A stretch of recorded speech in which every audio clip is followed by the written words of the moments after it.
Olá, profissionais da educação da rede pública de ensino do nosso município.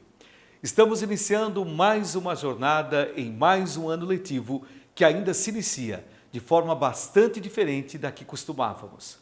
Essas mudanças trouxeram algumas implicações na forma de planejar e na forma de pensar o nosso fazer pedagógico. No entanto, as atividades educacionais, ainda que em situação de emergência ou calamidade pública, são consideradas atividades essenciais em nosso Estado, como diz a Lei 18.032, de 8 de dezembro de 2020. Portanto, precisa ser ofertada aos nossos estudantes de modo a amenizar os impactos da pandemia na aprendizagem e no desenvolvimento socioafetivo de cada criança e de cada estudante de nossa rede.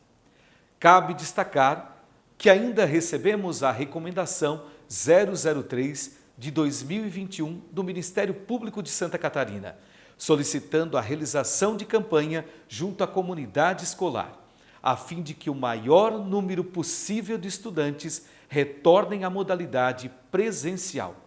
Bom, diante das recomendações e de tantas incertezas, é natural que possamos ter sentimentos de medo, de angústia e também de ansiedade.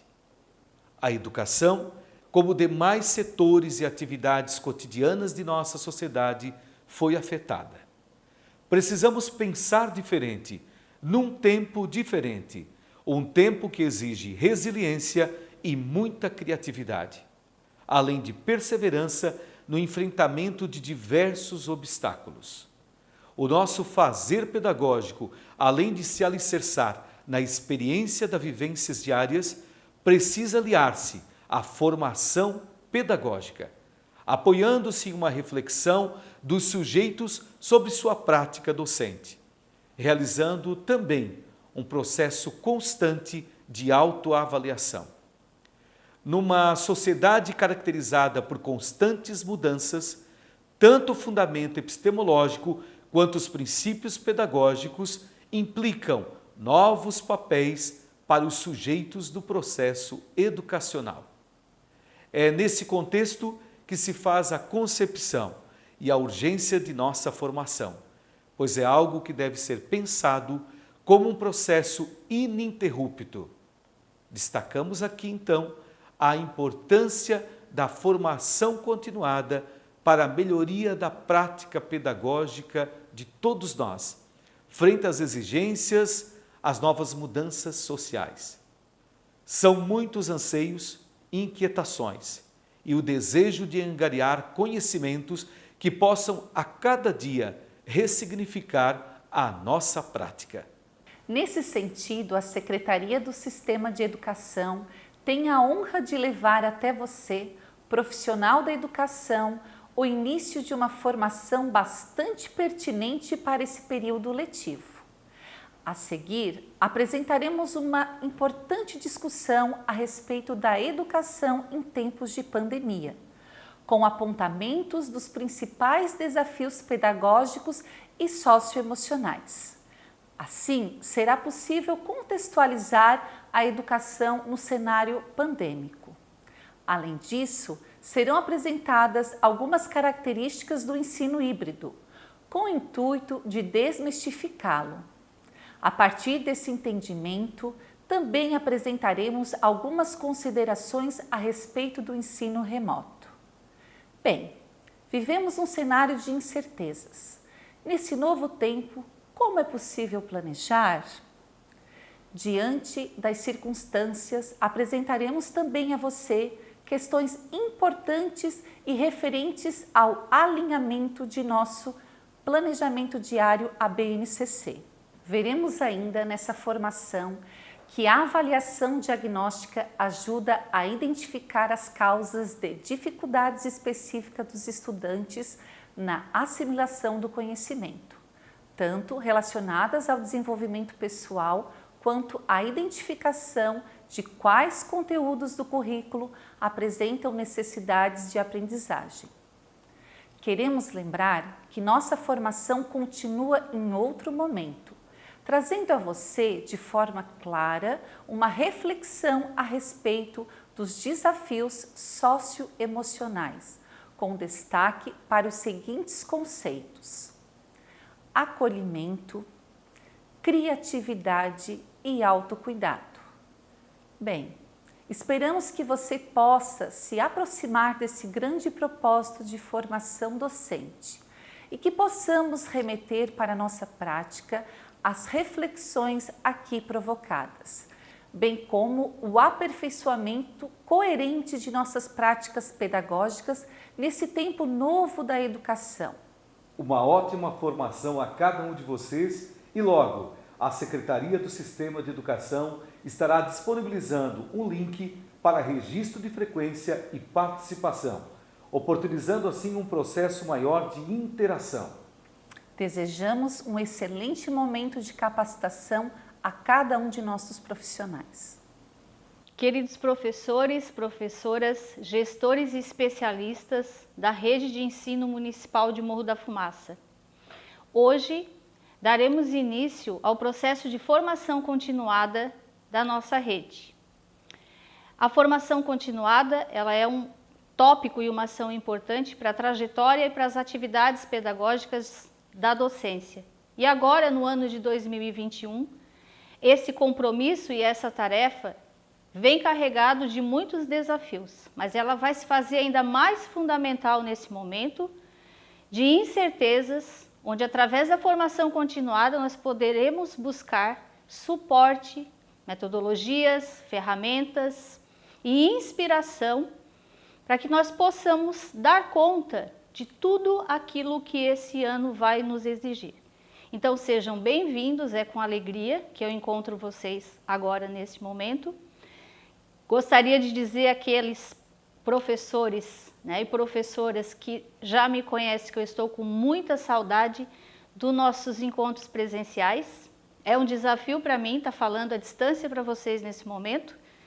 Quem estava comigo em 2019 sabe do quanto os nossos encontros presenciais tiveram muita força de experiência e de vivência, mas agora, com a tecnologia e os meios digitais e virtuais, é o que nós temos para poder criar essa interatividade.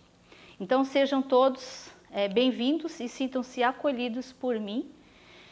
Eu convido vocês a encontrarem um lugar mais aconchegante, ficarem um pouquinho num local de mais silêncio, de repente buscar um fone de ouvido, tá? Para que vocês possam colocar toda a atenção na minha fala. Busquem um caderno ou um papel, um lápis para poder anotar, porque hoje nós vamos falar, o tema da minha conversa é educação em tempos de pandemia, desafios pedagógicos e socioemocionais. Então é uma parte, esse primeiro bloco, posso dizer assim, dessa nossa formação, ela é um pouco mais técnica, vai exigir da atenção de vocês, porque no primeiro momento eu vou estar contextualizando a educação, falando da educação nesse contexto de pandemia. Vou abordar os desafios pedagógicos, trazendo para vocês sugestões de metodologias. Eu gosto de dizer que são possibilidades de metodologia, e também falar das questões socioemocionais tão importantes dentro desse cenário de incertezas. Depois que nós terminarmos a conversa desse primeiro bloco, nós vamos falar, incluído nesses desafios pedagógicos, eu quero desmistificar também um pouco sobre o ensino híbrido, vamos falar um pouquinho sobre o ensino remoto, sobre a avaliação diagnóstica, e num segundo momento, no outro encontro que nós teremos, nós vamos abordar também um tema importantíssimo, que é o acolhimento. Tá? Então venham comigo, sintam-se à vontade para que essa conversa, ou seja, para que a informação que eu passo para vocês agora, vocês possam, através do silêncio e da tranquilidade, transformar em algum conhecimento. Eu sempre gosto de dizer que muitas vezes, pelo excesso e velocidade das informações agora na contemporaneidade, confundimos muito o entendimento entre informação e conhecimento. Então nós sabemos que nós somos diariamente bombardeados de informação, principalmente por conta das redes sociais, mas informação não é conhecimento. A informação ela é rápida, instantânea, e o conhecimento nós precisamos de pausa, de demora, né, de sossego para que a gente assente aquelas informações e transforme em conhecimento. Então, para aqueles que ainda não me conhecem, que estão chegando nessa rede municipal de ensino agora em 2021, meu nome é Silvia Rocha, eu estou como coordenadora pedagógica. Vou falar um pouquinho do meu currículo para que vocês consigam entender de qual lugar que eu falo. Então, eu sou doutora e mestre em educação pela Universidade Federal de Santa Catarina, na linha de ensino e formação de educadores. Sou especialista em metodologia de ensino e coordenação pedagógica, sou pedagoga. Vou estar completando 25 anos, eu digo, de trajetória na área da educação, esse ano agora de 2021, onde boa parte dessa trajetória eu vivi no chão da escola, né? Devido à minha formação inicial, né? Vir da pedagogia. Sou pesquisadora de temas que envolvem infâncias, violências e afetividades, porque sou vinculada ao NUVIC, que é o Núcleo Vida e Cuidado, que estuda e pesquisa violências do Centro de Estudos do Centro de Educação da Universidade Federal de Santa Catarina também. Tenho uma formação em Hatha Vinyasa Yoga e sou facilitadora de meditação. Depois vocês vão entender melhor, através da minha fala, como que eu faço esse atravessamento entre educação e autoconhecimento. A maioria das palestras também que eu dou é sempre sobre educação ou autoconhecimento. Bem, eu gostaria de iniciar então essa nossa reflexão para entender a educação no contexto de pandemia, que se sente como um momento muito desafiador, especialmente, né, também para nós da área da educação. Gostaria de começar essa nossa fala e reflexão em torno de duas perguntas, porque seria muito audacioso da minha parte chegar aqui com afirmações. Então é através dessas duas perguntas que vocês podem anotar aí, quem estiver com papel e caneta, não precisa responder agora, vocês podem responder num outro momento, mas é em torno dessas duas perguntas que nós vamos delinear essa formação, pelo menos esse primeiro e segundo bloco da nossa formação continuada. Então a pergunta que eu trago para vocês é: você se sente preparado, professor, para iniciar o ano letivo de 2021? Quais são as sensações que reverberam nesse momento? Tanto para quem voltou já para o presencial, que vai trabalhar no híbrido, ou para quem está no remoto. E como pode melhorar? Veja, essa pergunta eu trago para vocês da barra de Axis. Vocês conhecem a barra de Axis?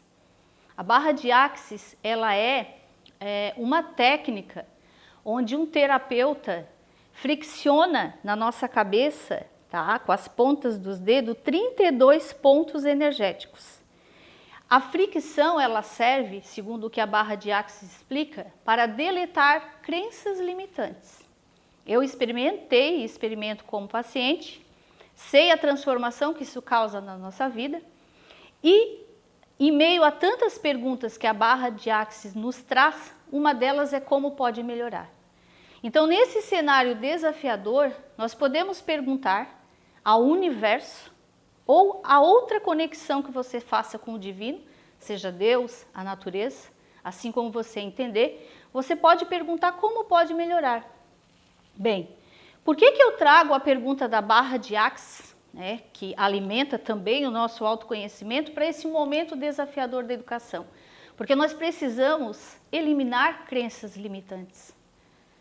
O que desenha o nosso comportamento são as nossas crenças. Todos os nossos comportamentos, eles vêm daquilo que a gente acredita. As nossas crenças, elas são depositadas na nossa cabeça com a educação na infância, principalmente até os 6 anos de idade, onde a gente pode dizer, né, que tudo que a gente diz para uma criança, ela acredita e ela absorve, né? Porque ela ainda não tem todas as capacidades, como a razão, por exemplo, completa como um adulto, né? Então ela age mais de forma inconsciente, aonde tudo aqui, a maneira como nós fomos educados, as crenças que nos foram colocadas, muitas vezes, né, nos trazem algumas limitações na idade adulta. Bem, por que eu trago essa reflexão para esse momento? Pelo desafio que está instalado a nível mundial.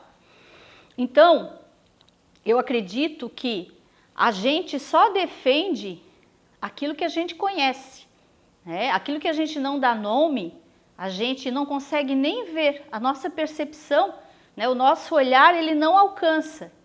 Eu vou dar um exemplo para vocês daquele menino na infância que nunca tinha enxergado, nunca tinha visto ou conhecido o mar. E ele foi até o mar de mãos dadas com o pai, ele olhou para o mar e disse assim: pai, me ajuda a ver? Então, o olhar dele, a percepção dele não alcançava aquela imensidão, porque até então ele nunca tinha dado nome, né, àquela quantidade enorme de água. Ou então, quando as caravelas chegaram ao Brasil, os índios não enxergaram. Ainda que as caravelas estivessem tão próximas da praia, a percepção e o olhar do índio, dos indígenas, não alcançava, porque eles não davam nome àquele objeto que se aproximava. O que eu quero dizer com isso? Que aquilo que a gente não conhece, aquilo que a nossa crença limitante não alcança, a gente não vê, a gente não percebe.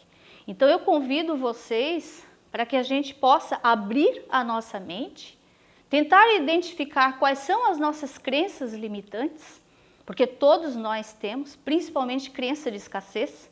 Por que nós temos crença de escassez? A maioria de nós, né, foi educado por pais que foram educados em momentos históricos de escassez. Ainda que muitos deles não passaram fome e necessidades grandes, mas não tinha a abundância de recursos que nós temos hoje na contemporaneidade. Salvo as pessoas que vivem, né, em situações de miserabilidade ou de pobreza extrema, o que boa parte da população tem é excesso de recurso, né? E nisso tudo, né, nós ouvindo na infância algumas crenças que não eram nossas, mas dos nossos pais e dos nossos avós que viviam em contextos de maior escassez, nós trazemos um pouco desse discurso para aqui, que se misturam aos nossos comportamentos. Então o convite é para que a gente possa abrir a mente para aprender algo novo. Bem, pensando em educação e pandemia, uma outra pergunta que vai nos ajudar nessa reflexão é: mantemos os vínculos? Conseguimos manter os vínculos no ano de 2020 com o ensino remoto?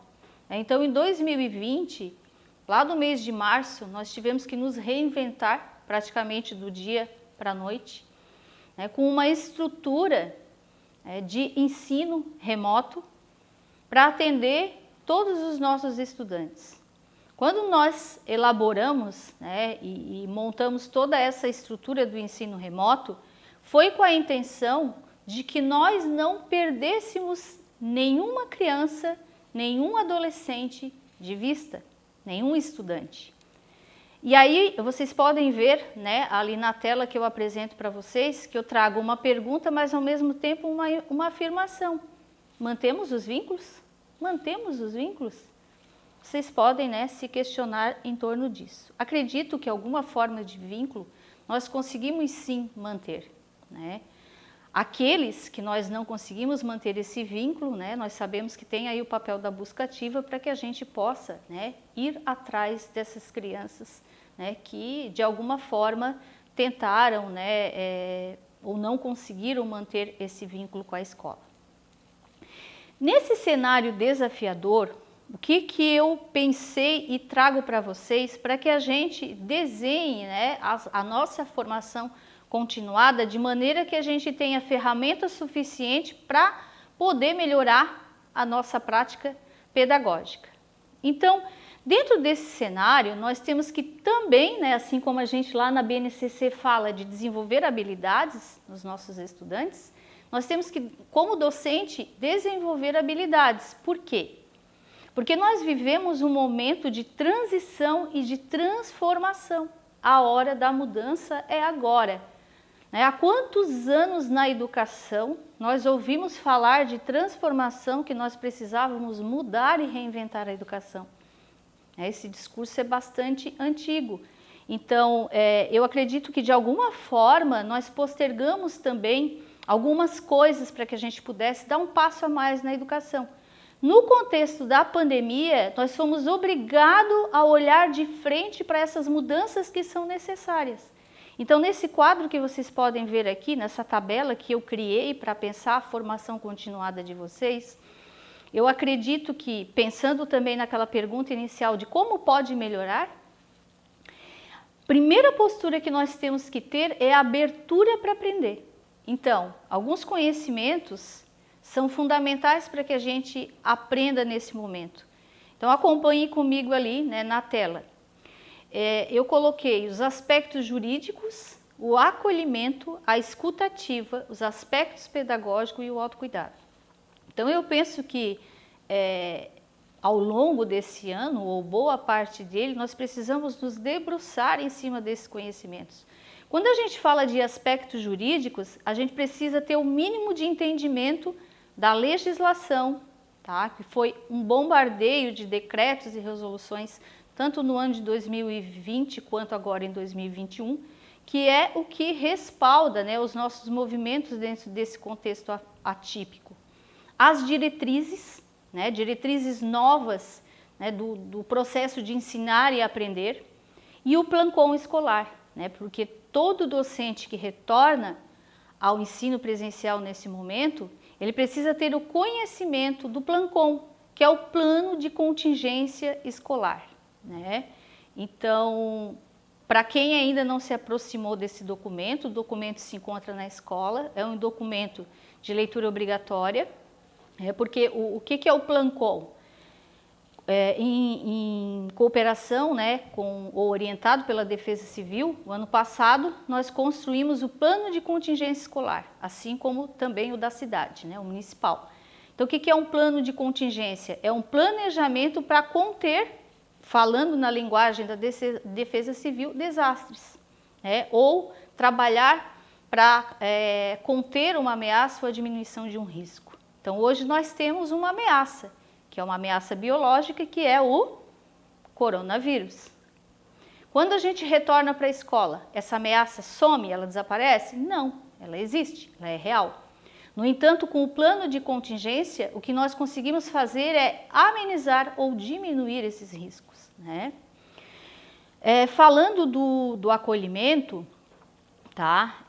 O que nós temos que ter nesse movimento de acolhimento? Disposição afetiva, estratégias e conhecimento, né? O segundo momento o segundo bloco dessa formação, nós vamos falar especificamente do movimento de acolhimento, para nós entendermos, né, que estratégias e que conhecimento é esse, né, da ação do acolhimento.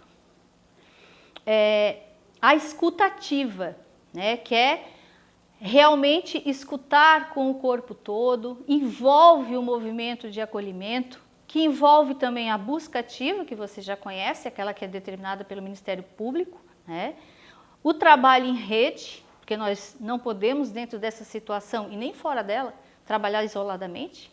A educação ela precisa ter um trabalho com as outras áreas, como assistência social e a saúde, por exemplo, e o movimento de presença. Então, a escuta ativa e o acolhimento. No segundo bloco, nós vamos falar detalhadamente desses dois conhecimentos. O aspecto pedagógico é o que eu vou me debruçar a partir daqui nesse primeiro bloco. Nós precisamos entender a BNCC, entender o contínuo curricular, o ensino híbrido e o ensino remoto. E o autocuidado, que isso é para uma futura formação, que envolve, né, o conhecimento do corpo, da mente e do espírito, que é cuidar do seu próprio bem-estar. Tudo isso vai estar também nessa minha fala hoje atravessada, né, por atravessamentos. Os aspectos jurídicos eu vou dar também hoje apenas uma primeira noção para vocês, né? Bem, em relação aos aspectos jurídicos, eu sintetizei, como vocês podem ver aqui, as principais legislações e até para quem não pôde acompanhar isso de perto, ver como nós fomos bombardeados dia após dia de informação nova. Para quem estava em cargos de gestão, em função de gestor, sabe o quanto isso foi árduo, vamos dizer assim, o quanto a gente precisou se engajar para poder levar para os professores essa informação já sintetizada, que foi um movimento que a Secretaria Municipal de Educação de Morro da Fumaça fez, né, o ano passado, onde o tempo todo vocês recebiam as nossas informações já sintetizadas, compiladas, com a intenção de que nós pudéssemos facilitar o processo de ensino de vocês. Então, toda essa normatividade começava sempre no Conselho Nacional de Educação. Lá, em 4 de fevereiro, já surgiu a portaria número 188 da Organização Mundial de Saúde, quando decretou, né, o estado de pandemia.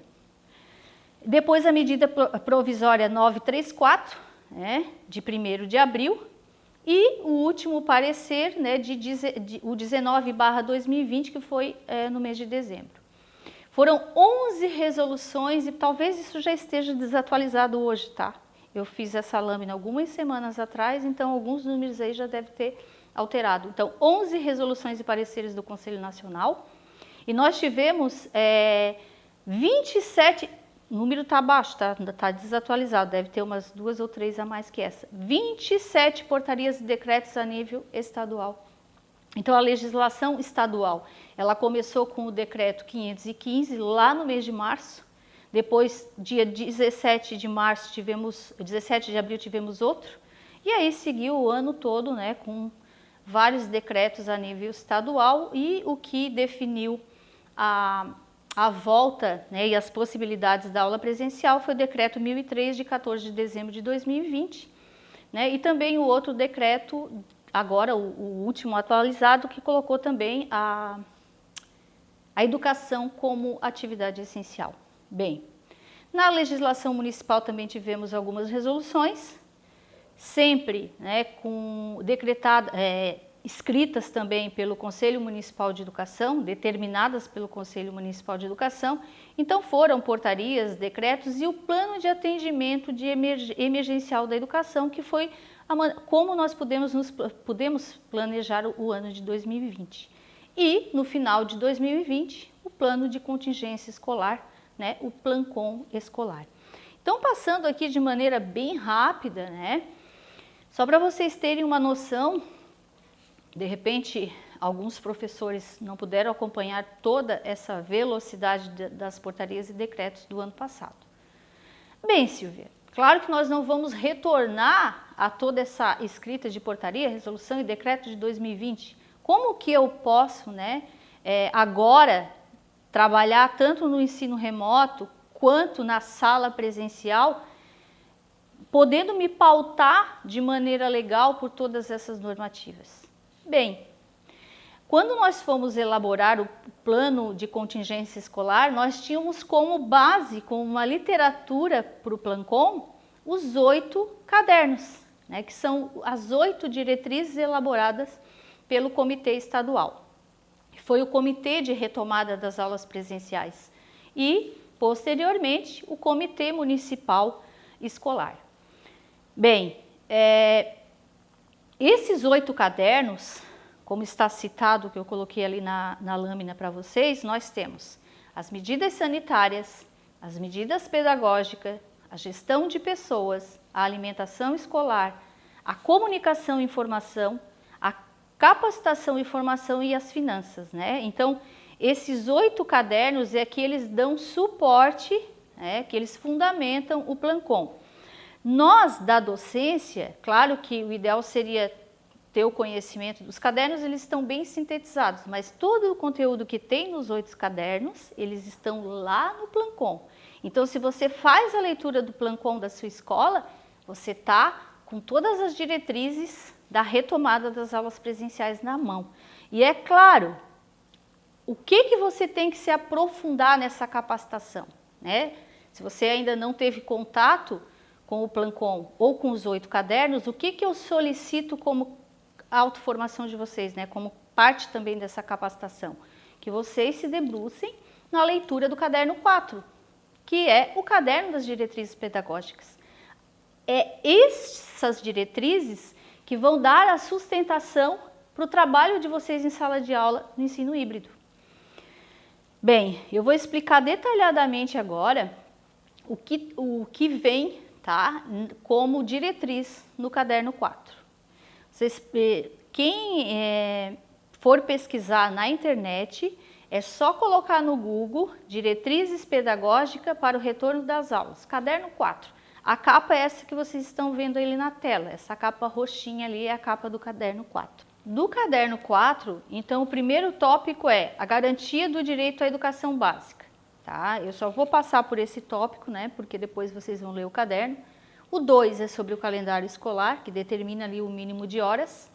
E vou focar um pouco mais aqui na minha fala no tópico 3, que é sobre a organização curricular. Então, no 3.1, o que diz? Garantir o planejamento da avaliação formativa e diagnóstica. Até o final desse bloco, eu vou detalhar para vocês algumas características que são fundamentais nesse tipo de avaliação, tá? Então, eu vou reservar a explicação da avaliação formativa e diagnóstica mais para o final desse bloco. No 3.2, adequar os critérios de promoção dos estudantes, as avaliações para o efeito de decisão de final de ciclo, adotando medidas que minimizem a evasão escolar, o abandono e a retenção escolar. A gente sabe que a avaliação diagnóstica processual, ela tem esse objetivo. Nós não podemos pensar em retenção, né, como a gente pensou e refletiu muito isso lá no final de 2020, dada a complexidade dessa situação, que não é diferente agora do ano letivo de 2021, né? Então, depois no 3.6, promover o aprimoramento do uso das TICs, né, das tecnologias de comunicação e informação nas propostas pedagógicas. Então, a gente sabe que nós precisamos, né, quando a gente fala das TICs, de um apoio também governamental para que a gente possa cada vez mais também, né, conseguir dar o acesso e o direito à educação digital dos nossos estudantes. Bem, 3.7, reforçar a importância do planejamento pedagógico interdisciplinar. Há quanto tempo a gente já ensaia a interdisciplinaridade, já faz os nossos planejamentos de maneira que as disciplinas conversem e isso agora é mais importante do que nunca.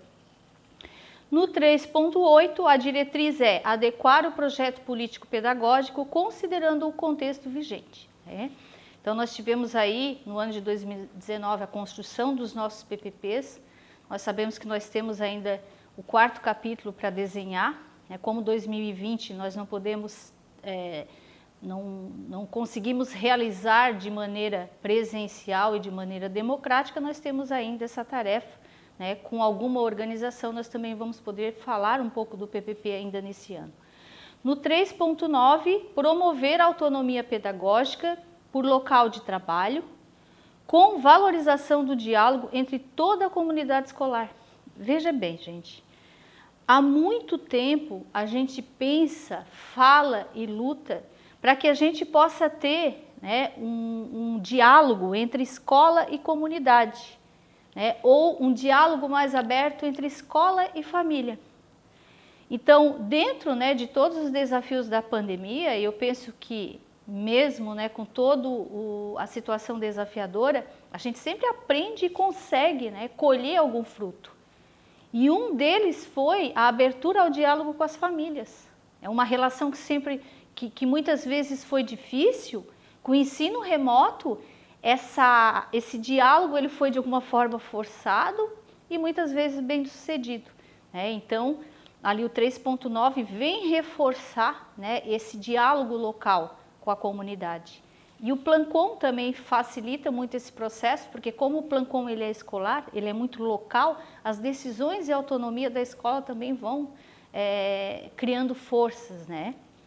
No 3.10, adotar estratégias eficientes para a recuperação da aprendizagem, principalmente dos estudantes em risco de trabalho infantil, violência doméstica e vulnerabilidade social.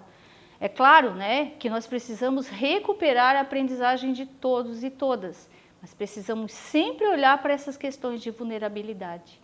uma reflexão que eu faço aqui com vocês é o seguinte: onde que ficou os números da violência doméstica e da violência infantil com o ensino remoto? Ela não apareceu, ela ficou camuflada. Por quê? Porque as crianças não estavam na escola. E muitas vezes quem é que aponta os sinais ou as denúncias das violências infantis?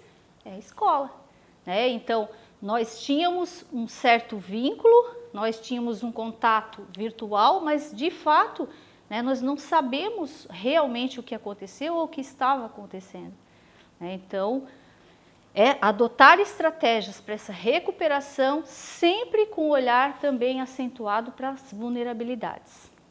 3.11. Promover atividades educativas sobre higienização e etiqueta respiratória.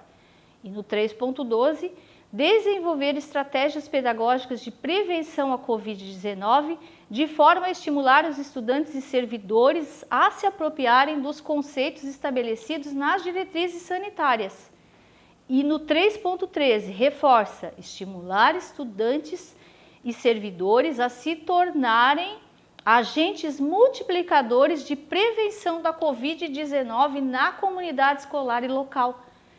Gente, veja bem, né, nós estamos aqui, passamos, né, pelas primeiras semanas lá do ensino híbrido, né? Eu penso que nós ainda estamos nesse início agora, né, ainda em março, no movimento de acolhimento. E o que nós precisamos nos debruçar enquanto conteúdo para os estudantes nesse momento é o que diz o 3.11, o 3.12 e o 3.13 das diretrizes pedagógicas. Por quê? Porque nós temos o papel agora de reforçar para os nossos estudantes as medidas sanitárias. Nós assistimos em 2020 um cenário de negacionismo dos efeitos da pandemia e da própria doença.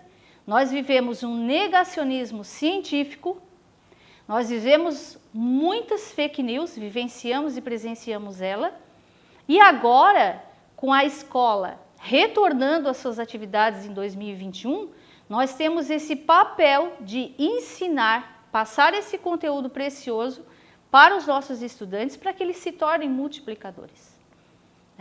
Nós sabemos hoje, sem querer entrar aqui numa discussão profunda entre o que seria o ideal nesse momento, se as aulas presenciais ou apenas o ensino remoto, demandaria de mim muito mais reflexão e profundidade.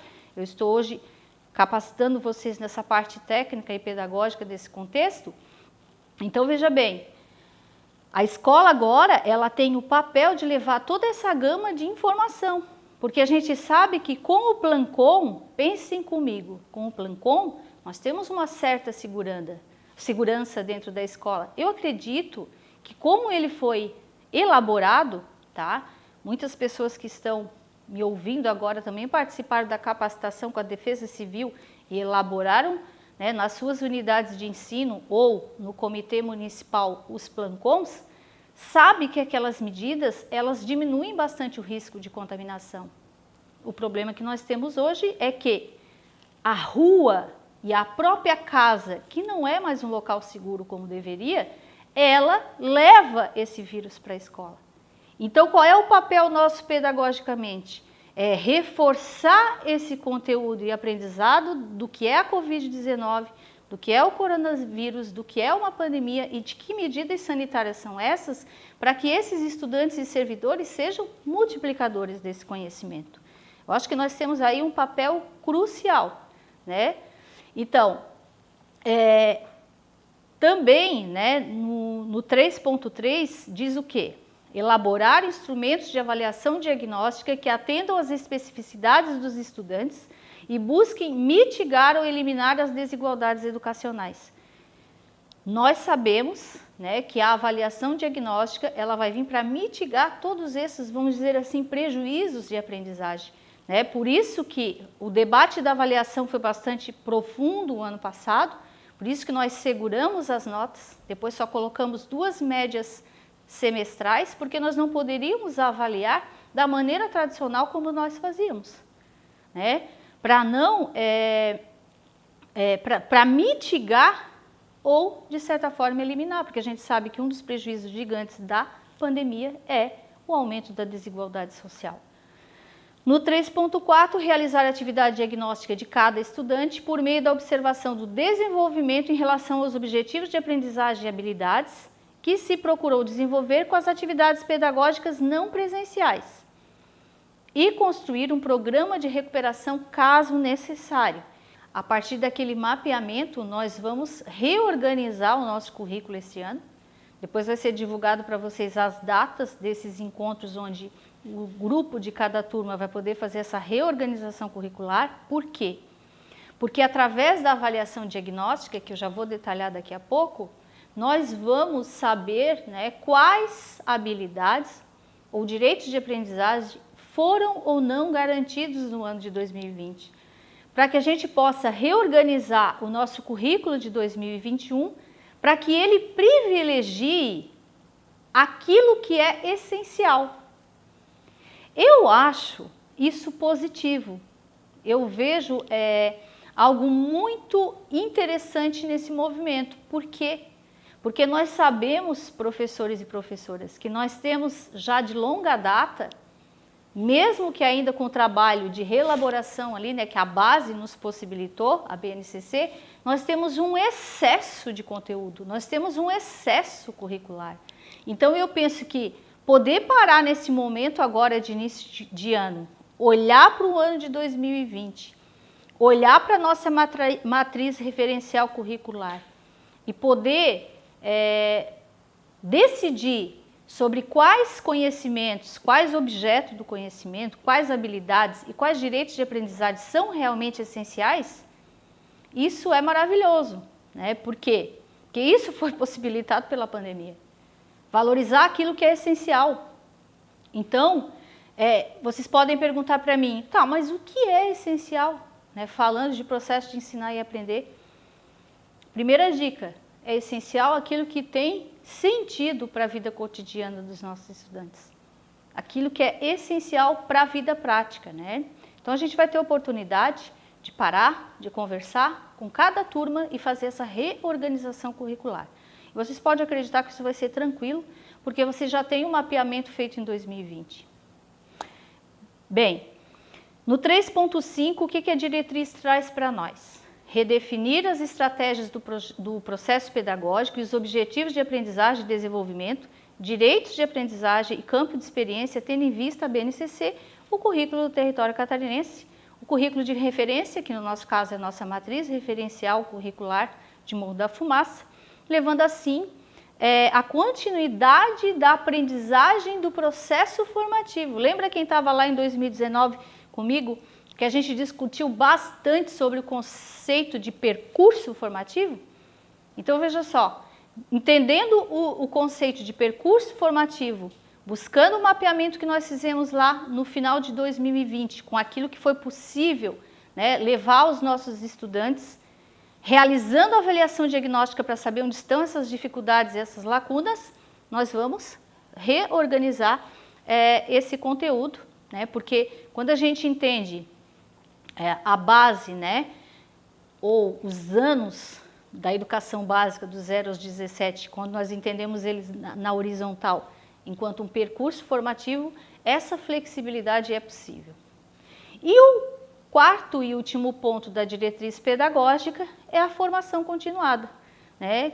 Então, promover a formação continuada das equipes pedagógicas e dos professores com os focos planejamento alinhado à BNCC, né, ou ao currículo do território ou ao currículo referência. No nosso caso, nós vamos alinhar o nosso planejamento à matriz referencial curricular, novas propostas pedagógicas, incluindo as metodologias de ativa, e aí nós vamos falar um pouquinho hoje ainda sobre o ensino híbrido, a aprendizagem e a avaliação, incluindo e especialmente a avaliação diagnóstica e processual, a avaliação no percurso, na perspectiva de um percurso formativo, e o uso das tecnologias de comunicação e informação.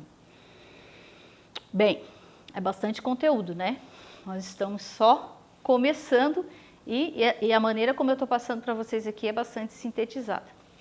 Por isso eu digo para vocês, vão lá buscar um cafezinho, um chazinho ou uma aguinha para que vocês possam respirar e ir anotando as considerações para que a gente possa absorver, né, da melhor maneira tudo isso.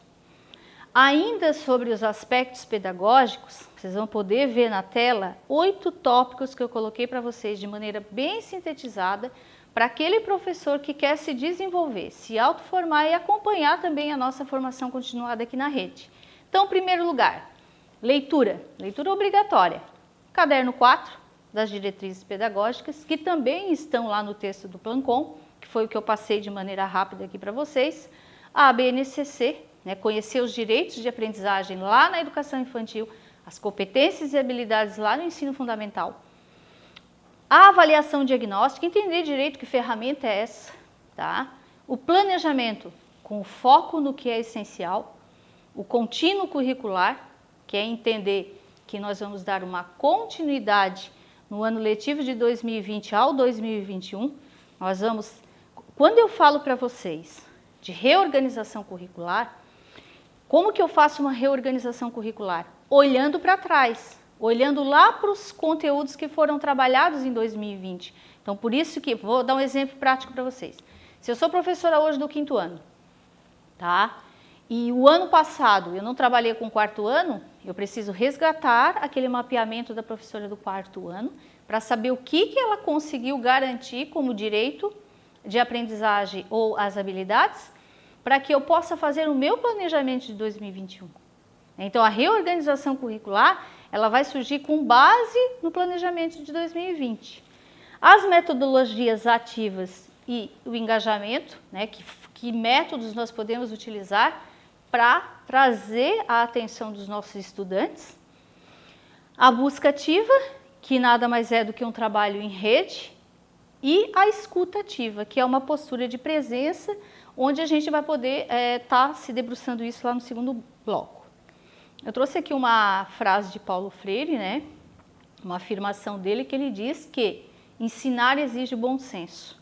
Então, assim, quando a gente olha essa gama de informação, porque até aqui, até esse ponto, o que eu fiz com vocês? Eu contextualizei a educação na pandemia.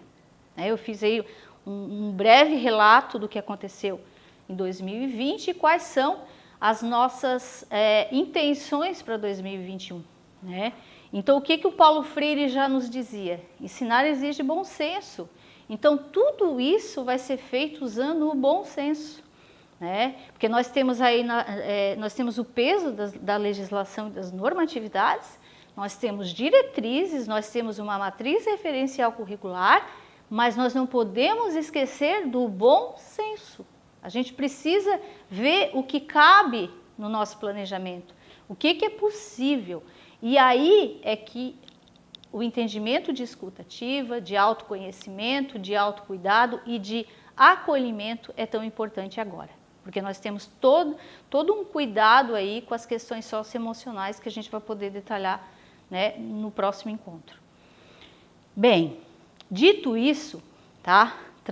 Trazido para vocês aqui, né, essas considerações breves em torno desse contexto, o que 2021 trouxe, né, além de outras questões, para o nosso debate?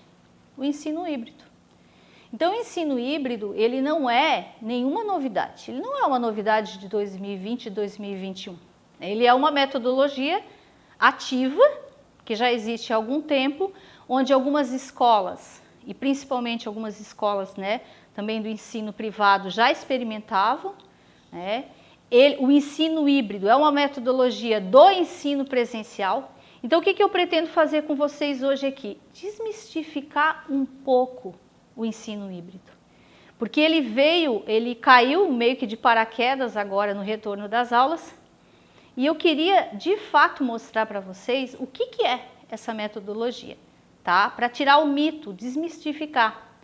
E aí, deixo a pergunta, será que isso que a gente está fazendo, né, de receber uma semana os alunos na escola, né, que fizemos uma semana na escola, e uma semana em casa, todo esse escalonamento planejado pelo Plancom, será que isso é ensino híbrido?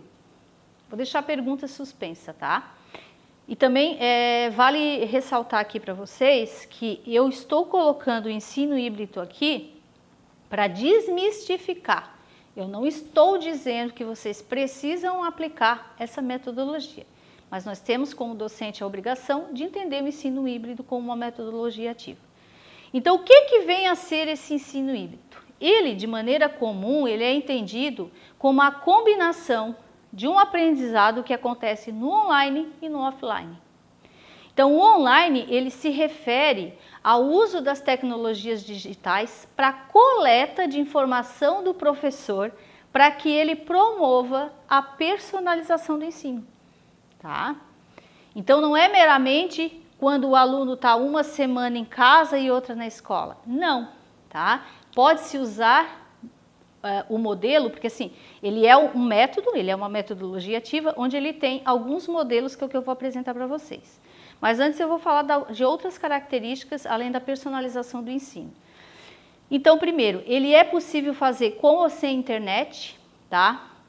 Então, apesar de serem momentos diferenciados, o online e o presencial, o objetivo do ensino híbrido, ele é que esses dois momentos sejam complementares e que promovam, então, uma educação mais eficiente, interessante e personalizada. Então, é por isso que foi-se buscar a metodologia híbrida para dar conta do que a gente está fazendo, né? Essa semana em casa, essa semana online, como complementar uma da outra. Então, é uma característica que se aproxima da prática que nós estamos realizando. Nós podemos, então, usar o próprio notebook para usar, né, o Wi-Fi da escola, aí, dependendo de cada realidade, não sei como que está o acesso de vocês em cada sala. Usar os celulares dos alunos para colaborar com a atividade. Distribuir pendrives para os alunos com formulários e tabelas em arquivo Word para que eles resolvam em casa. A pandemia veio com o questionamento, né, e a necessidade de nós pensarmos na cultura digital, né, nas pessoas que não têm acesso ainda a essa cultura. E aí entra o nosso processo criativo e a responsabilidade dos governantes. Formação de professores essencial para esse processo, sem dúvida nenhuma. Então, isso são algumas das características do que a gente entende por a metodologia ativa do ensino híbrido. O conhecimento não é mais transmissão e é transformação, né? Então, transforma o papel do professor de transmissor para o mediador do conhecimento. E trago aqui de novo, né, o que o Paulo Freire diz, né, ensinar exige rigorosidade metódica. Nós estamos falando de método, né? Então nós precisamos entender, desmistificar o que realmente é o híbrido. Por que eu digo que está um pouco confuso o uso do nome ensino híbrido, né, nesse retorno das aulas presenciais? Porque o modelo híbrido, ou a metodologia híbrida, ela tem dois modelos, que a gente chama de sustentados e disruptivos. Nos sustentados, ele usa o formato tradicional da sala de aula, como, por exemplo, a sala de aula invertida e o laboratório rotacional, que eu já vou explicar para vocês o que é. No disruptivo, o fio condutor da aprendizagem é o online. Então, nós temos o flex, o à la carte, o virtual aprimorado ou o virtual enriquecido. Achei interessante e diferente, disruptivos os nomes, né? O flex e o à la carte. Bem, sempre que a gente fala, quando a gente fala numa nova metodologia, tudo isso tem que ser feito com uma intencionalidade pedagógica e não como moda. Talvez vocês cheguem à conclusão de que realmente o que vocês estão fazendo não é ensino híbrido. E tá tudo bem, tá? Talvez, assim, eu acredito que o ensino híbrido ele veio agora no nosso colo dessa forma, porque ele rapidamente lembra, né, o online se complementando com o presencial, mas de fato, metodologicamente, ele não é só isso, que é o que eu estou fazendo e tentando explicar aqui para vocês. No modelo sustentado, nós temos a sala de aula invertida, que muito tem sido falado também. O que é a sala de aula invertida? É o envio prévio do material da sala de aula para os alunos em casa. Então, podendo esse material ser um vídeo ou um outro formato de conteúdo de atividade, né, que explique o tema que já foi o que será abordado na sala de aula. Então, em casa, o estudante ele vai ter o quê? Uma autonomia e um gerenciamento do seu tempo e do seu espaço. E lá na sala de aula o professor vai auxiliar com as dúvidas daquela atividade. Então, de alguma forma, nós penso, né, lendo e explicando para vocês aqui sobre a sala de aula invertida, eu penso que a gente vai usar muito disso também, né, pelo que a gente tem aí. E aí vocês vão poder identificar que talvez o que vocês estejam fazendo é a sala de aula invertida, né. O laboratório rotacional, nesse modelo, os alunos eles são divididos em 2 grupos. Então, um grupo trabalha eu estou pensando lá o presencial da escola. Um grupo vai trabalhar no laboratório, tá? No laboratório de informática, com uma lista de atividades, e o outro é com o apoio da tecnologia, né? Enquanto que o outro grupo vai trabalhar na sala de aula com o professor. Então, a turma vai poder ser dividida em 2. Vejam que se você usa o laboratório rotacional, além de ser uma estratégia interessante, né, você vai estar colocando autonomia e protagonismo para o estudante, você está, né, distanciando também, né? Por isso que esses modelos vêm sendo discutidos agora, né, dentro do contexto do próprio Plancon. Então, enquanto o primeiro grupo ele vai atuar de forma autônoma lá no laboratório, seja laboratório de ciências ou de informática, a segunda metade da turma vai trabalhar conceitos solucionando as dúvidas lá com os outros estudantes e com o professor. Tem também o que eles chamam, ainda dentro dos sustentados, quando eu falo modelo sustentado, eu estou sempre vinculando a sala de aula presencial, tá? Então, a rotação por estação, ela lembra muito bem, que também é chamada de estação de aprendizagem, ela serve para desenvolver atividades com objetivos de aprendizagens diferenciadas, mas complementares.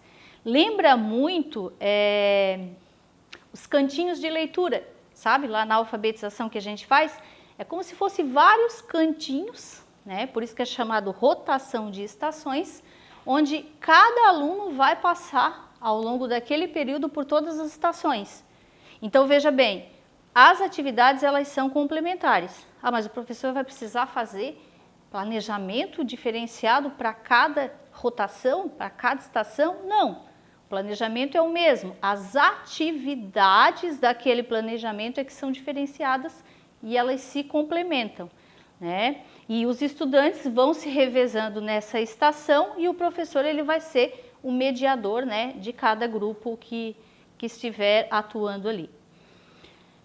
E na rotação individual, as atividades são voltadas para as necessidades individuais de aprendizagem de cada um.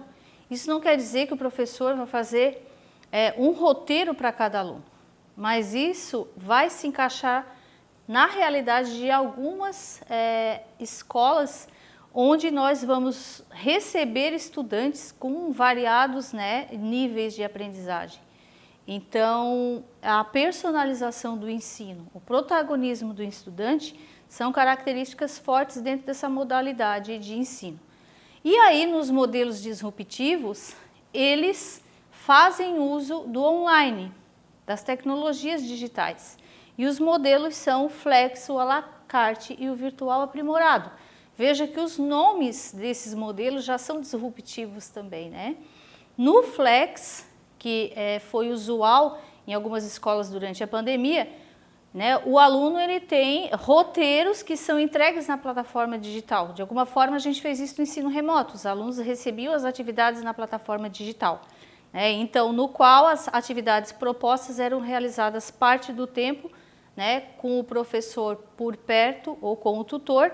Em outros momentos poderia trabalhar projeto com os outros alunos, levando aqui a realidade do que é o Flex, não o que a gente fez no remoto. Até é bom abrir um parênteses aqui, porque os especialistas, né, que escrevem sobre essas metodologias, eles dizem que o ensino híbrido não cabe no ensino remoto, né, porque o ensino remoto, como a gente se utilizou bastante dele o ano passado, ele é um modelo de ensino distinto da metodologia ativa ensino híbrido, que ela vai estar usando o online e o presencial. Só para deixar bem claro aqui, tá? Bem, e outros momentos, como eu falei, né, se trabalha também com projetos em conjunto com os alunos e também feito relacionado com a atividade física. Aqui é possível intercalar ação individual e ação coletiva, tá? No Flex. À la carte, o estudante é responsável pela organização do seu estudo, a partir de objetivos de aprendizagem que ele deseja atingir, né? Ou já estabelecido. Então, as disciplinas, elas podem ser eletivas, combinar, por exemplo, itinerários formativos escolhido pelo estudante. Então, nesse modelo, pelo menos uma disciplina é feita no online, exclusivamente no online. Então, além das tradicionais lá da escola, algumas podem ser realizadas no momento e no local mais adequado para os estudantes, tá? Bem, e o virtual aprimorado, que também é chamado de virtual enriquecido, o aluno tem todas as disciplinas ofertadas online e ele vai para a escola 1 ou 2 vezes por semana para realizar projetos, debater e discutir o que foi estudado lá no online. Além disso, o presencial ele é utilizado como acompanhamento de como estão esses encaminhamentos dessa aprendizagem. Então, o nome é virtual aprimorado, né? Bem, como vocês têm a tela de cada modelo desse, tanto do modelo sustentado quanto do disruptivos, vocês vão poder voltar a essa explicação que eu fiz, ou então tirar um próprio print, né, da tela, para que vocês possam entender melhor cada modelo desse e poder aproveitar ou não esses modelos, né, quando estiverem no ensino presencial, ainda que com os escalonamentos, né, que a gente tem feito agora por conta do Plancom. Vou dizer para vocês que é impossível alguma dessas atividades no ensino remoto? Não, vocês vejam que algumas coisas a gente pode estar utilizando. O que é preciso deixar bem claro aqui, que é uma obrigação minha de dizer para vocês, e vocês entender quanto docente, é o seguinte: ensino híbrido é uma metodologia de ensino que tem essas características próprias, que veio agora, né, para poder entender essa situação que a gente está fazendo, né, de um pouco do ensino remoto e um pouco do presencial, mas não necessariamente o que a gente vai fazer em ensino híbrido. Aí vocês que em outro momento a gente vai debater e vai responder essa questão, se a gente pode se utilizar desses modelos agora, tá, nessa modalidade de ensino que nós estamos tendo, ou não. Mas aí que fique claro que a metodologia ativa do ensino híbrido, ela é utilizada no presencial, tá? Bem, como sugestão de leitura, eu vou colocar para vocês o livro Ensino Híbrido, Personalização e Tecnologia da Educação, tá? Que é uma organização da Lilian Bassic, do Adolfo Tanzineto e do Fernando de Mello Trevisani, que são especialistas dessa metodologia de ensino, e é uma obra interessante que pode ajudar aqueles professores que querem se aperfeiçoar ou entender melhor essa metodologia ativa.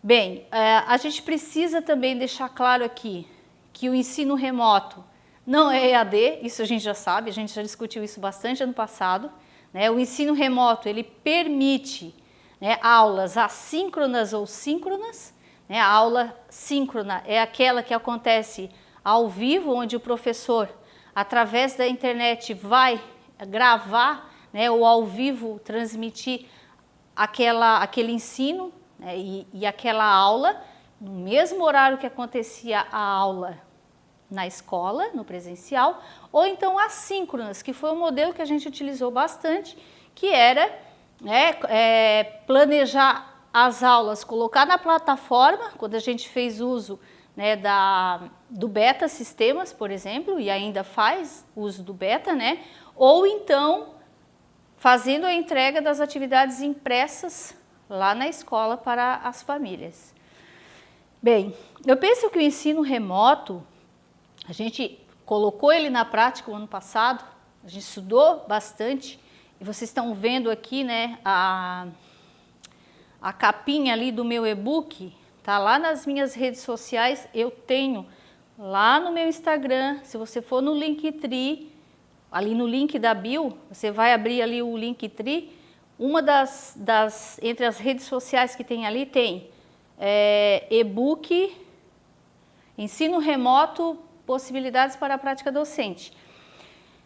Boa parte desse e-book vocês já receberam ano passado, quando eu e o Marcos elaboramos os primeiros informativos sobre o ensino remoto para vocês. Aquele conteúdo de 10 horas da formação continuada que foi feita no passado, que depois vocês fizeram até a avaliação, que a gente contabilizou 10 horas, depois eu reconstruí aquela escrita junto com a minha colega, a Juliana Miller, lá de Florianópolis. E o que a gente fez? Eu coloquei ali um breve histórico da legislação até julho de 2020, porque foi quando a gente publicou. Depois eu coloquei algumas dicas do home office, que vocês estavam indo para o home office. Fiz algumas considerações sobre esse modelo de ensino, e a Juliana, como ela é uma especialista também do ensino com as plataformas digitais, ela também colocou algumas coisas interessantes que talvez vocês possam revisar esse material lá no meu Instagram, como eu falei para vocês, porque vocês podem baixar em PDF gratuitamente, ou no meu site, tá? Quem tem acesso ao meu Instagram vai conseguir achar os links ali certinho. Então, a gente já sabe que ensino remoto não é EAD. Como nós estamos nesse momento, né, de incerteza, onde a gente mantém, né, ou não o presencial, e também temos alguns estudantes no ensino remoto, vale lembrar algumas questões aqui importantes para o nosso planejamento do ensino remoto. Então, discutir com os colegas o que deu certo ano passado, né, quais foram as ferramentas que a gente usou ou não, como é que foi o engajamento nos grupos de WhatsApp, as mensagens das aulas, elas foram acessadas por todos? Os outros meios de comunicação, quais que foram utilizados? Optaram por gravar vídeos? Eu sei que alguns professores sim. Ou marcaram encontros pelo Google Meet, pelo Zoom, pelo Google Sala de Aula, né? O que alguém experimentou ao longo de 2020 que a gente pode estar trocando de informação agora? O que deu certo, o que não deu certo? Quais atingiram um número maior de estudantes, né? E é possível continuar com a mesma estratégia do remoto que a gente utilizou ano passado? Né? Então, nos encontros aí de planejamento que ainda vai acontecer, nas interações que vocês fazem, porque vocês têm os grupos de planejamento, vocês precisam fazer essas questões para a gente ir traçando esse planejamento e a nossa reorganização curricular. Porque nós temos que pensar, quando a gente volta o nosso olhar para o remoto, na interatividade e na interação. Eu coloquei interatividade / interação, porque assim, eu ainda estou entendendo, tá? A diferença de, não é entendendo o que realmente a gente está fazendo com esse remoto, né? Que já era uma discussão nossa no passado. Será que realmente no remoto e no online a gente consegue interação? Por quê? Porque se a gente for buscar lá o que o Vygotsky falava para nós do que é interação, segundo o Vygotsky, a interação ela necessita do face a face, ela necessita, tá, da presença física, entende? E na interatividade, o que nós temos? Nós temos uma conversa que é mediada ou atravessada por um meio digital. Então, eu sempre coloco, né, interatividade e interação para a gente ir pensando sobre esses conceitos. Então, é preciso saber quais alunos que têm acesso à internet e pensar em um plano específico para aqueles que não conseguem estar conectados, garantindo possibilidades iguais para todos. Conversa, diálogo, empatia, postura investigativa. Nós precisamos de uma escuta ativa e um acolhimento também no remoto. Essa escuta ativa, esse acolhimento, ele não vai acontecer só lá no presencial. Ele acontece e principalmente tem que acontecer no remoto. Então, registrar é preciso, tudo isso que a gente está fazendo. A gente já conversou tanto também sobre isso. O registro, ele é visto como uma ferramenta didática. Eu, particularmente, não consigo imaginar nenhuma avaliação que ela não anteceda alguma forma de registro. Eu tenho lá no meu YouTube uma aula só sobre registro, tá? E quem quiser ir lá visitar também vai ter outros dados a respeito disso, né? De como fazer também esse registro. Além do registro individual de cada professor, é importante organizar os registros também, né, que apontam os avanços e as necessidades da turma. Então, eu coloquei ali, né, como vocês podem ver, pasta no Google Drive. Aqui é uma dica, gente. Às vezes a gente confia muito na nossa peça de notebook ou de computador, né, ou do próprio celular. O meu foi para o concerto, está há algumas semanas e eu ainda não consegui resolver o problema. Então, assim, de uma hora para outra, a gente pode perder essa máquina, né, principalmente aquelas que têm alguns anos de uso, porque a gente esquece que tem que colocar na nuvem, no Google Drive, esses nossos registros e esses nossos planejamentos. Fica aqui a dica, tá? E como Paulo Freire dizia, ensinar exige estética e ética. Essa ética e essa estética a gente vai poder se debruçar um pouquinho melhor lá no segundo encontro, quando eu vou estar conversando com vocês sobre o acolhimento. Bem, dando continuidade a esse nosso encontro, que é uma aula um pouco mais técnica, porque a gente está falando de metodologia e desses arranjos que a gente está fazendo, né, dessa estrutura que a gente monta e desmonta, pensando em como que nós vamos planejar o ano letivo e as nossas aulas de 2021 a partir daqui, eu trago para vocês, como vocês podem ver ali na tela, uma pergunta para nós pensarmos no nosso planejamento. Como, né, a partir de todas essas informações que eu passei aqui, como planejar no cenário de incerteza? Eu acho que essa é a nossa principal pergunta, né? Então, a gente tem que buscar fazer das incertezas as sementes das possibilidades. Nesse ano de 2021, que ainda é uma incógnita, cheio de incertezas, a gente vai fazer disso possibilidades. Aí, vocês têm que lembrar da minha fala lá no início dessa aula, vamos dizer assim, né? Limpar, descobrir quais são as crenças que nos limitam, para a gente poder entrar em ressonância com as infinitas possibilidades. Então, se eu vou em busca de criar, de inventar, porque, gente, a hora de mudar é agora.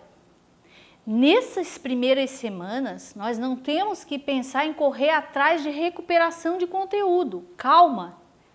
Nós temos que fazer o movimento de acolhimento, que eu entendo que nós ainda estamos nesse movimento de acolhimento. Ele não aconteceu lá só na primeira semana. Nós temos que cuidar do Plancom e das medidas sanitárias e nós temos que trabalhar esses conteúdos da Covid-19 para que a gente tenha uma certa tranquilidade e segurança para que a gente consiga fazer esses planejamentos com tranquilidade. Porque nós precisamos entender que o movimento é outro agora. A gente tem que fazer um movimento de lentidão.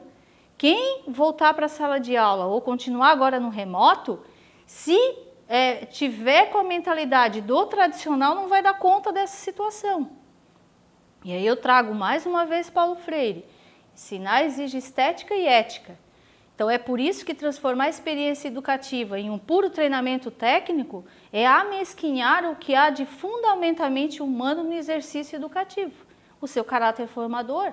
Então, nós nunca vamos poder olhar apenas para o técnico, cuidar apenas das metodologias, se nós não lembrarmos que nós temos também a formação humana.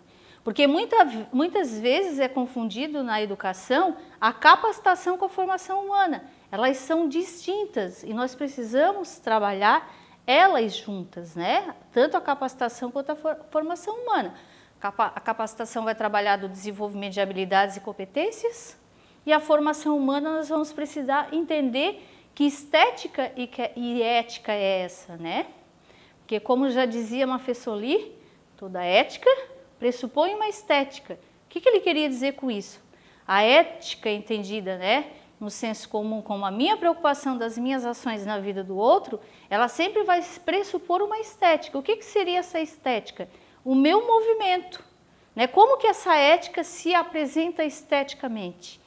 Como que é esse meu movimento? Quais são as minhas falas? Qual é a minha postura e qual é realmente a ética que eu defendo? Então, algumas coisas que eu trago aqui para vocês a respeito do planejamento para a gente pensar é que o plano, né, o plano de aula, ele é uma parte do planejamento. Então, de forma objetiva e orgânica, se sugere que apresente lá no plano de aula, né, ou no plano de ensino, o objetivo da aula, o conteúdo a ser compartilhado, a metodologia escolhida, as atividades a serem desenvolvidas, o cronograma e a avaliação.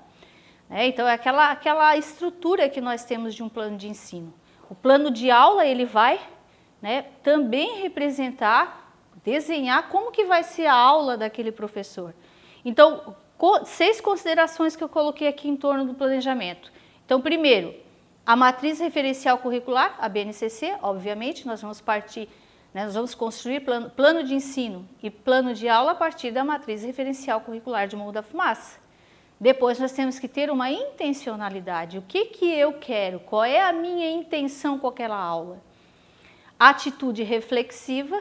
Eu sempre digo assim, ó, o momento do planejamento de uma aula, para mim, é um dos melhores momentos. Tão importante quanto o desenvolvimento da aula, porque é o meu momento onde eu vou pegar as minhas ferramentas, os meus conhecimentos, a teoria e estruturar num plano de ensino, onde eu vou visualizar e intencionar onde que eu quero chegar com aquela aula. Então, é um movimento de criação. Plano de aula e plano de ensino é um momento criativo, né? E por isso que é sempre uma atividade de reflexão. Uma flexibilidade, mais do que nunca, essa flexibilidade vai acontecer agora, por conta da flexibilidade curricular, e expressa concepções teóricas do docente. Quando eu estou aqui dando essa aula para vocês, o tempo todo vocês conseguem, vocês que são docentes também, vocês conseguem identificar qual é a minha concepção teórica, obviamente, pelas palavras que eu uso, pela minha narrativa e pelos autores que eu utilizo para embasar a minha fala. Então, ter a clareza de que concepção teórica é essa que embasa a prática de vocês. E, sexto, a organização dos detalhes do encontro. O planejamento serve para isso, ele é um encontro de pessoas, então o ambiente tem que ser planejado, nós precisamos nos abrir com disposição para acolher aqueles outros seres que vão chegar ali para aprender. E aí também trago aqui, nenhuma novidade para vocês, né, o que é importante no planejamento? Os itens, né, na educação infantil. Não pode faltar, conforme a BNCC, os campos de experiência, né, os objetivos de aprendizagem, os direitos de aprendizagem, a avaliação, referência bibliográfica, estratégia e metodologia. No ensino fundamental, pensando o plano de ensino, tá? O tema, a unidade temática, os objetivos de ensino e objetivos de aprendizagem, que está relacionado com o quê? Com o objeto do conhecimento e também com as habilidades. A metodologia ou estratégia, a avaliação e a referência bibliográfica. A avaliação, a gente não pode esquecer aqui que ela faz parte do plano de ensino, assim como do plano de aula. Tá? Depois eu vou me dedicar, vou fechar essa aula falando da avaliação diagnóstica. E aí é uma pergunta interessante para esse momento, como alinhar o planejamento à BNCC? Então, primeiro, nós temos que ter o conhecimento da estrutura e da função do documento. Isso a gente fez muito lá em 2019, quem estava comigo. Né? A gente fez quantos encontros para estudar, desde a introdução e discutir o que era a BNCC. Infelizmente, a gente não pôde testar o que a BNCC nos propunha, né, na prática, porque em março nós fomos para casa e fomos para o remoto. Né? Então, aquilo que a gente intencionava lá no final de 2019 não aconteceu em 2020, porque nós estruturamos dentro daquilo que era imprevisto, né? O ensino remoto foi a nossa experiência, mas foi possível trabalhar a BNCC. Como foi nesse cenário de imprevisão, agora nós precisamos o quê? Que está ali citado no tópico 3, né? Mapa, registro dos direitos de aprendizagem e habilidades que foram garantidos e desenvolvidos em 2020. Então, aquele mapa, aquele registro que vocês fizeram das habilidades e direitos de aprendizagem que foram trabalhados e garantidos em 2020, vão ser a nossa base, vamos dizer assim, né, para a gente fazer a nossa reorganização curricular agora em 2021, tá? O entendimento do percurso formativo, que também estudamos bastante, né, porque veja bem, a base, ela, na verdade, ela nos ajuda nessa reformulação curricular agora, eu não vejo ela como um entrave para quem a entendeu direito. Por quê? Porque você só vai entender o documento da base se você entender o que é percurso formativo, que é aquele caminho da educação básica dos 0 aos 17 anos, né, onde os conteúdos, eu gosto de pensar na horizontal, né, nessa linha horizontal, aonde os conteúdos eles vão se complementando. Essa ideia de percurso nos ajuda dentro do cenário da pandemia, porque aquele aluno que não aprendeu tudo que estava na matriz em 2020, vamos supor que ele estava no 4º ano, ele vai poder dar continuidade no 5º ano. Né? Porque quando a gente fala em percurso formativo, voltando tudo aquilo que a gente estudou, né, ele pretende romper com aquela lacuna e aquela barreira tão discutida nas escolas, daquele rompimento e daquela lacuna mesmo, né, da educação infantil para o 1º ano, aquela buraco, aquela lacuna mesmo que se abria do 5º ano para o 6º ano, do 9º ano para o ensino médio e assim por diante. Quando a gente entende o que significa de fato esse percurso educativo na educação básica, não há essa lacuna, não há rompimento, porque o professor do 1º ano, ele tem a obrigação de no mínimo entender, ele não precisa dominar tudo, mas ele precisa pelo menos entender como que foi trabalhado a educação infantil. O que a BNCC diz da educação infantil que eu vou poder dar continuidade nesse percurso formativo no 1º ano e assim por diante. Uma outra coisa é levar em consideração a flexibilização curricular e o contínuo, porque veja bem, o Conselho Nacional de Educação, no parecer 05011 de 2020, fala da flexibilização curricular e do contínuo. O que é o contínuo? É a ideia de continuidade. Então, se a BNCC traz o percurso formativo, o contínuo se dá no percurso formativo, né? Então, eu penso que se nós entendermos isso, a gente vai ficar um pouco mais relaxado e tranquilo no sentido, e aí eu queria tranquilizar você, se eu conseguir pelo menos levar essa tranquilidade hoje para vocês, diante de toda essa informação que eu estou jogando aqui, tá? Se eu pelo menos conseguir tranquilizar vocês no sentido de dizer hoje para vocês assim, se sosseguem, acalenta esse coração, que a gente vai conseguir fazer o replanejamento, a reorganização curricular com tranquilidade, porque é possível. Por que é possível? Porque nós vamos, a partir de agora, adotar uma estratégia da lentidão. Não vamos ensinar mais na mesma velocidade, não vamos ensinar mais do mesmo modo. Nós precisamos desacelerar, colocar em prática uma certa lentidão. Lentidão não significa estar parado, tá? Por quê? Porque é um outro movimento, é um movimento que quem lê um pouquinho sobre Nova Era, tá, sabe que tudo o que está acontecendo tem um porquê muito maior por trás disso. Nenhuma pandemia chega no planeta Terra por acaso. Nenhuma pandemia faz a humanidade ser a mesma depois que ela passe. Nós estamos realmente num momento de ruptura. Ruptura de paradigma, ruptura de pensamento, ruptura de mentalidade. Quem se agarrar ao passado vai sofrer muito mais de quem se abrir para o novo. É isso o que o momento exige. E aí, claro que não é só a educação que exige esse movimento, são todas as outras teorias, porque como eu falei anteriormente, para quem me conhece, eu bebo em outras fontes. Eu não bebo só na fonte da academia e da educação, porque isso não é suficiente, tá? Agora, para além disso que eu estou dizendo para vocês, uma outra coisa que, para alinhar esse planejamento à BNCC é necessário, é a avaliação diagnóstica, processual e formativa, que eu vou pular e só vou falar no final.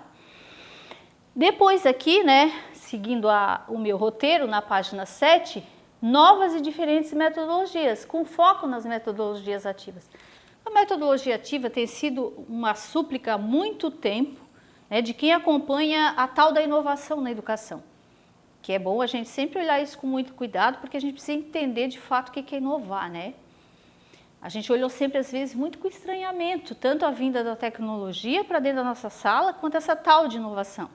Então, a metodologia ativa, acho que a gente precisa agora olhar ela um pouco mais com bons olhos, porque esse distanciamento social, o remoto junto com o presencial, o híbrido, né, o ensino híbrido, tudo isso tem exigido de nós metodologias outras. E aí eu vou repetir de novo, não dá para ficar no velho, não dá para ficar no tradicional. E a perspectiva transdisciplinar e interdisciplinar, que a gente também já discutiu bastante, já colocou alguma coisa em prática. Então vocês vejam bem que quando eu faço essa contextualização da educação no contexto da pandemia, quando eu falo um pouco sobre o ensino híbrido, quando eu falo do planejamento alinhado à BNCC, né, e de todos aqueles movimentos de mudança que a gente precisa ter, esses conceitos, tanto de percurso formativo, avaliação diagnóstica, reorganização curricular, contínuo curricular, nada disso é novo. Isso não surgiu ano passado. Só que a gente, enquanto área da educação, postergava, ficava só lá na teoria. Agora a gente é obrigado a olhar de frente para tudo isso e realmente colocar isso na prática. Não precisem se apavorar, tá? Às vezes eu me sinto assim um pouco desconfortável com a quantidade de informação que eu levo num momento desse para vocês, por exemplo. Mas o que eu aconselho vocês? Anotem, respirem, vão acomodando essas informações aos poucos, né? Nós vamos ter um momento, quando fechar esse primeiro e segundo bloco, que vocês vão receber um link do Google Forms, onde vocês vão poder colocar algumas dúvidas de vocês e responder algumas questões, não é uma avaliação, tá? Mas algumas questões onde a gente vai poder registrar, além do chat, a presença de vocês e onde nós vamos poder validar mais 4 horas. Não, desculpa, nós vamos poder, né, com esses questionários do Google Forms, completar as 4 horas de formação, tá? Com essas 2 apresentações aqui. E aí, eu vou tentar colocar aqui, tá? Ainda que de maneira breve, a avaliação diagnóstica. Então, ela visa o quê? O diagnóstico da aprendizagem relativa aos processos e aos percursos anteriores. Então, sempre que a gente falar de avaliação diagnóstica agora, nós estamos falando dos conteúdos de 2020. Então, o que eu vou avaliar? Eu vou avaliar lá aqueles conteúdos que eu trabalhei com os meus alunos em 2020. Tá, mas eu trabalhei com o 4º ano, como é que eu vou fazer a avaliação diagnóstica com o 5º? Estou supondo, né? Exatamente isso. Eu estou imaginando aqui uma situação que o professor não está com a mesma turma, né? Quando o professor continua com a mesma turma, se torna um pouco mais fácil. Mas se eu estou no 5º ano, eu não vou avaliar a matriz referencial curricular do 5º ano, a diagnóstica, eu vou avaliar a matriz referencial do 4º. É sempre referência o anterior. E o que é um diagnóstico, gente? Eu assim, ó, já fiz essa fala aqui em 2 outras cidades esse ano, tá? Presencialmente. Com vocês eu estou fazendo online e estou sofrendo muito por isso. Porque eu queria estar presencialmente com essa turma. Pelo carinho especial que eu tenho por vocês. Mas enfim, estamos juntos aqui nessa energia virtual. Eu usei uma metáfora, tá? Não entendam mal, mas eu acho que a metáfora serve para a gente entender a tal da avaliação diagnóstica. Porque eu sei que tem muita dúvida e muito mal entendimento ainda do que é isso, né? Bem, avaliação diagnóstica, gente, não é fazer na primeira semana, não. Primeira semana é acolhimento, agora as medidas sanitárias, a gente vai fazendo ela na hora que vocês acharem que é certo, né? A avaliação diagnóstica, ela visa o diagnóstico daquilo que foi aprendido ou não no ano anterior. Aí, qual foi a metáfora que eu utilizei? Quando um médico faz uma consulta, no primeiro contato com o paciente, ele dá o diagnóstico? Não. Geralmente não. A não ser que seja algo muito escancarado ou algo muito leve, que a experiência dele demonstre o que o paciente tem e ele de imediato dê o remédio naquele dia. Mas quando é uma situação um pouco mais complexa, o que o médico faz? O bom médico, a boa consulta, né? Não toda consulta. Ele vai gastar pelo menos 1 hora ou mais, o bom médico, ele vai olhar nos olhos daquele paciente, ele vai perguntar quais são as queixas daquele paciente, ele vai anotar tudo e ele vai passar uma bateria de exames, uma série de exames. Depois desses exames, dos resultados desse exame, ele vai dar um diagnóstico. Se ele ainda tiver dúvida com toda a coleta de dados que ele fez, ele ainda vai pedir novos exames. Então ele não dá o diagnóstico de cara. Por que eu trago essa metáfora? Porque não é para chegar na sala de aula, fazer uma avaliação diagnóstica e de cara já dizer se o aluno aprendeu ou não. Vocês vão precisar de mais ferramentas, de mais interação, de escutar o que o aluno tem para dizer, para realmente dizer, não, eu fiz uma avaliação diagnóstica. Por isso, a referência para criar esse tipo de avaliação é a matriz referencial do ano anterior. O que ela auxilia? Ela auxilia os pontos de partida e o processo de ensino. Ela verifica o aprendizado, mas também o ensino. Porque a gente às vezes fala que a avaliação ela mede a aprendizagem, mas ela também mede a ensinagem. Então, identifica quais são as dificuldades de aprendizagem. Como eu disse, não é para realizar no primeiro dia de aula. nem na primeira semana. Não há indicação de nota e classificação, uma coisa que eu queria deixar aqui bem clara. Vocês podem fazer a avaliação e mensurar uma nota numérica para vocês. A avaliação diagnóstica, ela não tem peso de nota e classificação para o aluno, senão ela não seria diagnóstica, tá? Porque é a partir da dificuldade que vocês vão fazer o replanejamento de vocês, principalmente dentro do contexto da pandemia. Auxilia o replanejamento curricular, visa a deliberação de estratégia voltada para a superação de dificuldade da aprendizagem do aluno e na alfabetização, ela visa o diagnóstico que permite identificar os estágios de aprendizagem dos alunos em leitura e escrita. Então, pode ser sinônimo de formativa, muitas vezes a gente chama ela também de formativa, porque ela acontece o quê? Ao longo do processo. Ela orienta o ensino e o replanejamento, ela não vai acontecer só no início do ano. Sempre que vocês tiverem a necessidade, vocês estarão fazendo ela porque ela também forma, né? Nesse sentido. E foco na aprendizagem do aluno.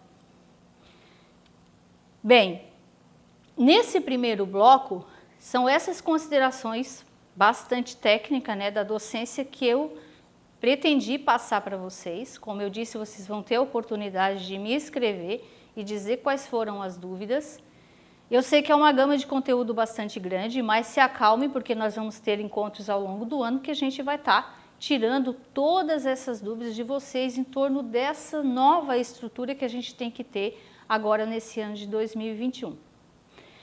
Gratidão àqueles que me acompanharam até aqui e eu encontro vocês no próximo encontro, que já está marcado, que vocês vão receber o informativo, para que a gente se debruce em cima do que realmente vem a ser o acolhimento na escola, tá?